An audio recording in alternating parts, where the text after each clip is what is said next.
Bonjour les amis, aujourd'hui je vais vous faire un pain minute au micro-ondes.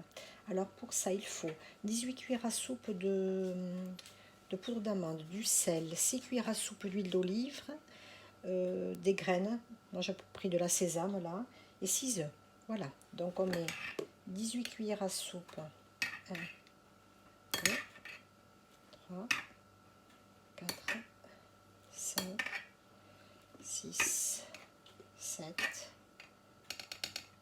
8, 9, 10, 11, 12, 13, 14, 15, 16, 17 et 18. On va y mettre du sel. Ah, il faut aussi de la levure chimique, un paquet.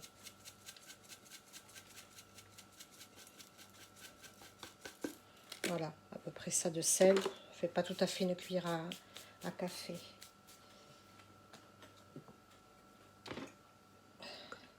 Six cuillères à soupe d'huile.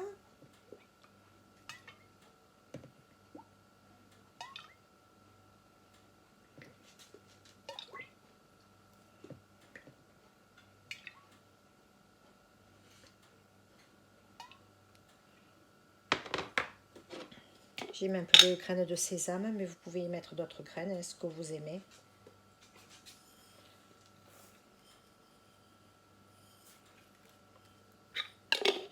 Les graines de courge aussi sont bonnes dedans. Et on va mettre les 6 œufs. On a de la chance, nous avons des poules qui nous font de bons œufs. Ces temps-ci, elles pondent beaucoup. C'est le printemps.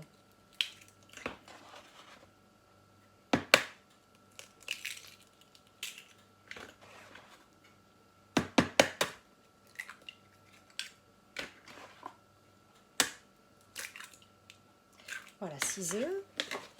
Et je vais y mettre la moitié d'un paquet de levure chimique. Je reviens.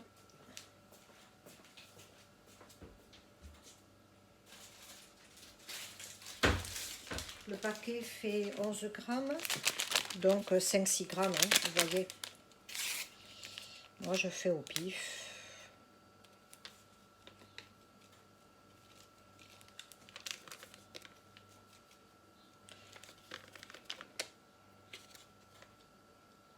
Voilà. On mélange.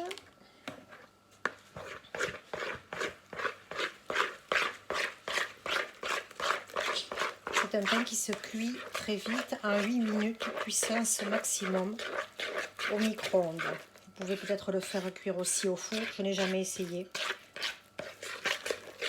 Alors on peut faire des variantes, au lieu de mettre du sel, on peut y mettre du sucre, de la vanille liquide, des huiles essentielles de votre choix, ou un peu de rhum. Ça fait un cake sucré. Et on peut le faire en version salée aussi. On y met à la place du sucre, le sel. On le fait à l'identique. On peut y mettre des graines, des olives, du jambon, du fromage râpé. Et ça fait un cake salé. Voilà. Et vous l'avez en 8 minutes fait au micro-ondes. Elle est vraiment très pratique cette recette, vous verrez. On peut le démouler à chaud. Il se conserve au frigo, comme il y a des œufs.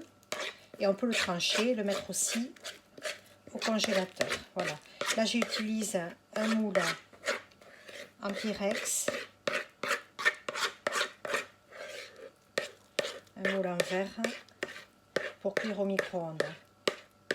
Évidemment, vous pouvez réduire la recette, la diviser par 6 et le faire éventuellement dans un mug. Vous le tranchez, vous avez le pain pour la journée. Moi, je le fais en grande quantité, comme ça j'en ai pour quelques jours. Autrement, vous le tranchez, vous le mettez au congélateur. Et puis, le jour même, vous le faites toaster. Il se décongèle de suite dans le toaster. Voilà.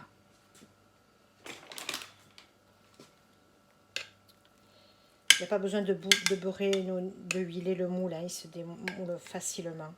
Vu qu'il y a de l'huile déjà. Autrement, si vous voulez, vous pouvez aussi mettre un peu d'huile. Mais bon, c'est pas la peine. Voilà, on se retrouve quand il est cuit. Voilà, le pain est cuit. On voit qu'il est cuit parce qu'il n'est plus du tout mou sur la surface. Si c'est le cas, vous mettez 1 ou 2 minutes de plus. Voilà, on va le démouler. C'est encore un peu chaud. Voilà, il se démoule très facilement. Si vous avez peur que ça adhère, vous pouvez le huiler un petit peu le moule au préalable. Voilà. C'est un pain qu'on peut trancher de suite, vous voyez, dès la sortie du four. Je vous fais laisser. Vous voyez, il n'est pas du tout friable et on peut de suite faire une tartine avec. Voilà. Il refroidit très vite, donc tartine salée ou sucrée comme vous voulez. Voilà, j'espère que cette vidéo vous aura plu. Likez, partagez, abonnez-vous à ma chaîne, ça me fera bien plaisir. Voilà, ce bon petit pain à minute au micro-ondes. À bientôt les amis et à chats.